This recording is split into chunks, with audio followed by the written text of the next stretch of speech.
Alex, thanks so much for taking the time today to talk about a Sexplanation. I want to start off by just telling you, I thought the film was incredible. I didn't know what I was getting into.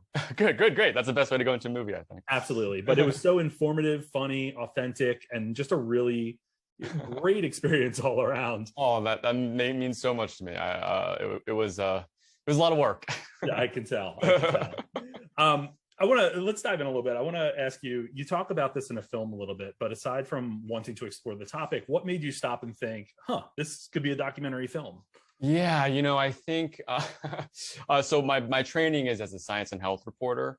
And I was pitching a lot of stories at the time to the local radio stations, TV stations around sex education. This has been a passion of mine since coming out of the closet, really. And so the feedback I always got was, what you're trying to do is more education. It's not really a story. Like, think about it. And kind of in my youthful arrogance, thought, nope, you're wrong. I'm going to prove it to you. I'm going to make a documentary and show you that everyone will be interested in this information that I'm discovering on my own. And lo and behold, there was no story, and there was nothing to grab onto in terms of a documentary. So it was a very long process. It was 7 years from the first frame shot to the first audience screening. Wow. And I think through that time, I needed to really, through the love of my family and friends, my creative partners, and some great therapists, understand that what I really did want to tell was my own personal story, that maybe I was too scared to do that. And hopefully through that, you can, no matter who you are, whatever your background is, that you can connect to some part of kind of this weight we all feel around our sexuality. And I think that's what makes the film really that much more impactful, is that it starts off as sort of like this look at sex and the conversation and the stigma around having the conversation. But about halfway through, you start to realize you're also unpacking, yourself and learning about yourself through it as well. So there's that whole extra, back to the authenticity, that layer that I think is really important. Oh, thank you. It was a very terrifying thing to do. I'm used to, I started this process thinking, nope, I'm the Leslie Stahl, I am an objective observer who will bring you through these amazing, research and researchers. But it soon became clear that the reason I really wanted to do it was because there was a lot in me, lots of deep shame that I thought I'd gotten over. Really, I hadn't even really begun to touch. Yeah, and I'm glad that you presented that in the film, because growing up and looking at this through the eyes or through the lens of my own upbringing, and knowing that this was never a topic of discussion for me, especially as a young gay man, there just isn't any discussion of that unless you're Googling late at night, or right, you're on Pornhub or whatever it may be. Exactly. And you're like, oh, okay, yeah, that's it. That's what it means to be a gay man. And but did you, as an out gay man, did you run into any challenges as you were talking to people over the 7 years? I'm thinking mostly about the interactions in the park when you were having individuals identify different parts of the anatomy. Was there any awkwardness or any aside from the awkwardness, because there's something that you addressed, but any challenges with approaching the topic with those you interviewed? Yeah, I think, it's the first time, I've done some things online where I play more characters of myself. I had a YouTube channel that was kind of talking about these topics, but it was more of a sketch comedy kind of thing. This was the first time I was going out and like revealing who I was to these people. But it's very much like coming out of the closet for the first time. I think, the first time you do it is like painful and awkward and excruciating, and you can't believe that you're about to say what you're about to say. But by the 2000th time you've done it, it's like it's the air you breathe, it's the water you drink. You don't even give it a second thought. So I think that was a great, if having kind of like the artifice of having to film a movie to push myself to actually be more vulnerable, to reveal myself to strangers, to express who I was immediately. It became very clear to me that, one, most people, first of all, don't even really think about you. They don't really care about you. Like it's all in your head. Like they're really not that interested. And the second part is so many people from all different walks of life, ages, backgrounds, race, gender, everything. It's almost like they're waiting for that permission to talk about these things, that no one's ever given them that permission. Yeah. And so that was some of the best conversations I've had in the film, were people who had a very different outlook on life as me, but because we kind of approached it as more of like let's learn to understand each other than let's try to win an argument. That's been a big eye-opener, that you can actually be vulnerable, but stick to your principles and stand your ground, but you can actually have a dialogue, which is something I don't think I've ever had in my life. Yeah. And you talked about, I mentioned the awkwardness a couple minutes ago, and you talked about being vulnerable. And you say early on in the film that you tend to laugh when you're nervous. And that happens quite a bit in this film. So you must have been, nervous in a lot of the interactions. But, it was both funny and also disarming, and allowing, I think, the viewer to really kind of go on that ride with you. Was there anything that we saw in this film that was kind of the most nerve-wracking for you in filming? Oh, definitely talking to my parents, both at the beginning and at the end. Your parents you have such a complicated, fraught relationship often with your parents. They're the most important people in your life in many ways, but they can also be the largest sources of stress. And so I think getting to sit down with my parents and have a talk about sex for the first time in our lives, ask them the deepest fears that I had about my upbringing, about what it was like during puberty, what their sex life is like, questions I have about what's it like to be in a 40-year marriage, and what's your sex life like, all these questions that I'm curious about but never have had the guts to talk about. We had to have, definitely, it was like we were like 5 mimosas deep before we could sit down and have that conversation. But it's been just so wonderful to see my parents as these full human beings now. I think people often ask, like, you talk about sex all the time now, and it's like, no, those are the 2 main conversations we've ever had. But now it just feels like I see them as full human beings. I see that they had this full life, romantic sexual life that I aspire to. And it just makes the conversation so much lighter, because we're not tiptoeing around really anything anymore. Yeah, I was really impressed with their openness to have that conversation. Did it take a while to build them up to that? Yes, I think what you don't see is like the 15 years before I sat them down for that first interview, where the crying, the screaming, the silence for months, all the bits of that required, outside help, therapy, to really get to a point where my parents maybe they didn't understand what I was doing, like what they were getting themselves into, but they understood on a deep fundamental level that I needed to do this. Like, this is something that I've been needing to do for such a long time. Understand, why sexual shame has just dominated my life for so long. And I think it's just a testament to who they are that they would be willing to do that. I did give them like full edit. I said, anything you want me to cut, it's fine. And they're just wonderfully gracious and didn't cut a single thing from the film. So I think I'm just in some parts, I'm just lucky that I have a family that is willing to kind of go with me in my journey, and willing to really, every time I ask, when it really matters, they show up for me and put my emotional needs before theirs, which is, the most you can ask for from family. That's excellent. You mentioned giving them the opportunity to cut anything they weren't comfortable with. Was there anything from the film in general that didn't quite make it that you wish would have? Oh my gosh, so much. I think as a first-time filmmaker, especially documentary filmmaker, you're always afraid you don't have enough. So for me, it was like, got to get more, got to touch on all the different things, got to touch on asexuality, got to touch on disability, got to touch on trans issues, got to touch on religion, all these different things. And then, when you get into the edit bay, you realize very quickly, like, oh, it's too, you need one straight through line. And the story we're telling is my coming out and my relationship with my parents, and how sex and sexual shame interfered with that. And so a lot of those things had to end up on the cutting room floor. The most devastating cut was the day we spent at the Lion Martin Health Center in San Francisco. It's one of the first free clinics for trans people, so trans doctors and nurses, trans patients, and understanding really like the really complicated issues of gender, but also around kind of trans medicine, gender affirming care, all that stuff. I wish we had the time to really tell those people's stories, but unfortunately, it didn't make ended up being a very tight cut. Yeah, extended cut coming soon. Hopefully, we joke Queer Kink has to be the sequel, because there are so much. We realized very quickly that all the queer scientists, all the kink scientists, to do those stories we're so far behind as a culture. Yeah. We're debating if you can say gay in the classroom, right? Like, so we're just so far behind as a culture that to broach those topics need their own documentary in and of itself, because people are just no fault in their own. I don't have blame there, but they just are kind of ignorant about these issues, to the point where if we can just get someone to talk a little bit more about just sex and sexuality, that's a win in my book. Yeah, and it's funny, here you talked about shame a little bit, and obviously there's a lot of discussion around that in the film.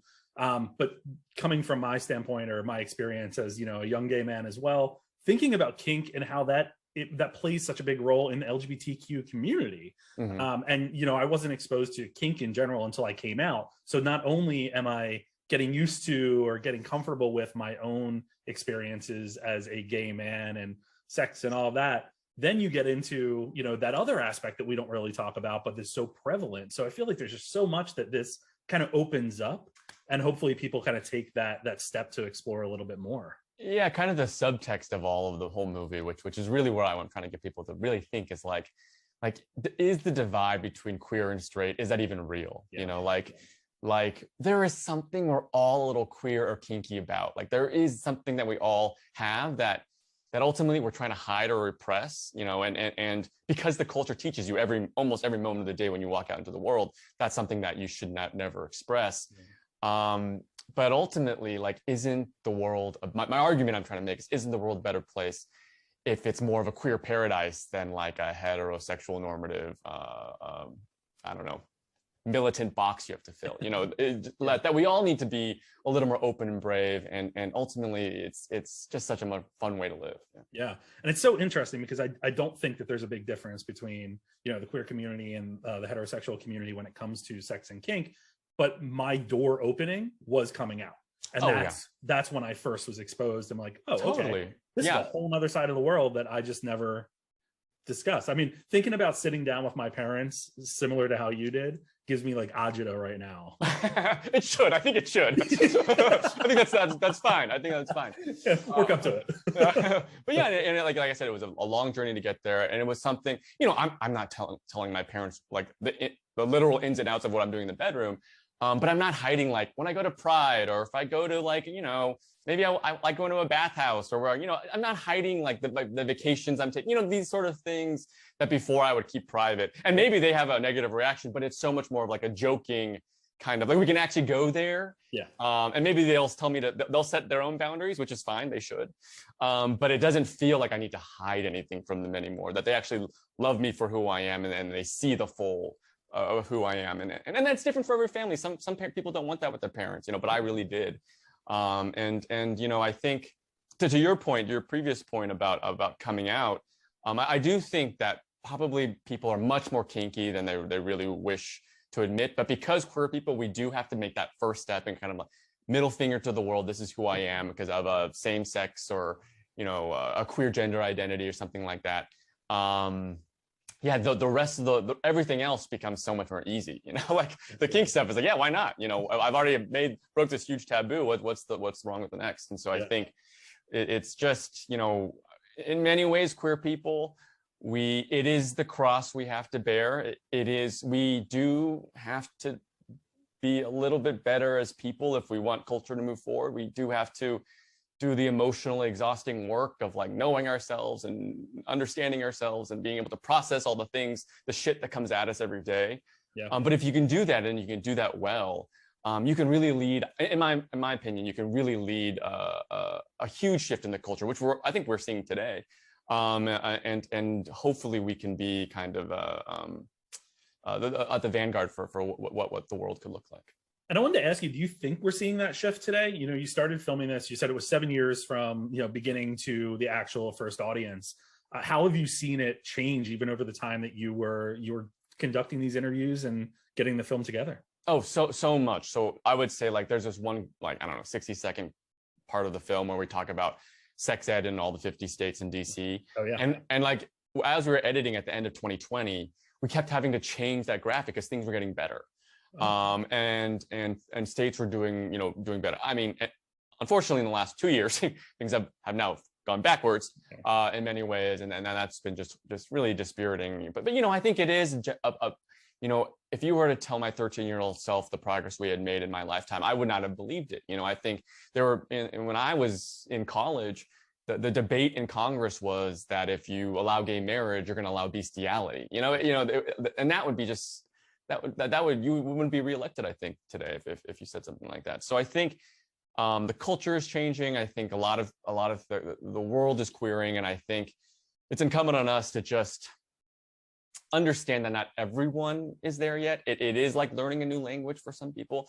Even myself, going to some of these classes with like 14, 15-year-olds, I started to feel old because my language around gender, especially, is outdated. And so I would say, I think, again, it's emotionally exhausting, but the more you can, just like I did with my parents, have the patience to be with them, help them, love them. You'd be amazed at how people can really open their eyes to and love someone that they never would have anticipated loving, just a few years earlier. Yeah, that's excellent. Alex, I have to ask, this is kind of a silly question, but there's a part in this movie where you are putting yourself forward as part of a study. There's no other way to ask this. How was it like, how did you get through absolutely exposing yourself, masturbating while being examined? I will say, so in the movie, I jerk off for science in an MRI machine. I would say like maybe 2 or 3 days afterward, I was kind of in a shame spiral. Like, what did I do? Am I going to put this in a movie? Oh my God. It was a lot for me to handle at that time, because most of us do not talk in our day-to-day about how we masturbate, why we masturbate, masturbation in general. Yeah. But I think it helped kind of crystallize what the film was about, because, when I really start to think about it, it's crazy. Like I'm married now, and at that point in my life, I was hiding my masturbation from my partner. This is a person who has, literally been inside me. We share a bank account. Like that makes no sense. Why am I ashamed of this aspect of my life? Why do I hide it? Why is it something that I'm not willing to talk about? And I get it. That's, for most people, their first orgasm was under the covers in silence, and they didn't know what was going on. It was probably more terrifying than pleasurable. But I think learning that, like, that's been such a core part of my patterning, that fundamentally, like, almost every sexual act I do is just coded with this like need to hide or repress or control or suppress in some way. That was kind of a great way for me to really start thinking like, okay, I actually have never really thought about these things. And crystallize kind of the questions I ask moving forward. Yeah. A lot of giggling during that when you were leaving there. Yeah. All the nervousness, felt it for you. So, Alex, it's such an interesting film, and it's just so important, I think, to kind of rip the Band-Aid off and actually have these conversations. You make a lot of points, a lot of great points, I should say, towards the need for comprehensive sex education. What is next for you in terms of the work that you're doing? Are you looking to expand on this topic? I know that you focus on other topics as well on your YouTube channel and such. Yeah, I would love to continue on this topic. One of the most interesting things that just couldn't make the cut, other than the queer kink researchers, was we talked to a bunch of historians, just around like things that are moving quickly, with the birth control pill, with HIV/AIDS, with the internet, even with Viagra. Like these technologies have really fundamentally shifted our sexual morals and how we interact. I just thought that was very interesting, that often people don't think about, like the values and morals you have around sexuality are the product of something completely out of your control, even though it doesn't feel that way sometimes. But I also am interested in how do you have conversations with people who disagree, conversations with my parents, priests, politicians, people who I think, if I had done this movie 3 years earlier, it would have been a totally bad faith interview. I would have gone there with the intention to destroy, intention to make them look as bad as possible, to prove I was wrong, they were right. But I learned that if what I'm asking from the world is to listen to me non-judgmentally and hear what I have to say and respect my humanity, but I wasn't willing to do the same of people I disagree with, like that just makes me a total hypocrite.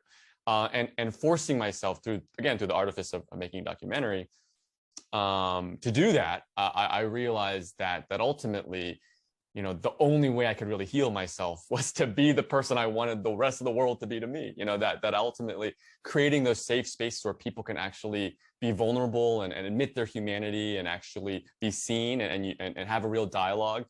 I just feel like that's not something that's innate, that we're not trained to do. And so I'm really interested in the people who are kind of doing that work, because I feel like if we don't learn how to do that soon, things get really bad very quickly. Yeah, I agree with you. And I have to commend you for the way that you held yourself in the different interviews that you had with the priest and then also the politician. Very different views, but it was very, I think... Yeah, exhausting. It was emotionally exhausting. Yeah. I bet. But it's such an interesting conversation, and I think important part of the film as well. Oh, thank you. I can't say enough good things about the film. I had such a great time with it, which is why as soon as I got done, I was like, I need to talk to this guy and learn a little bit more. Thank you. Thanks for taking the time today. Wish you best of luck moving forward. And hopefully we chat again soon. Yes, I would love that. Thanks so much. All right. Thanks, Alex. All right.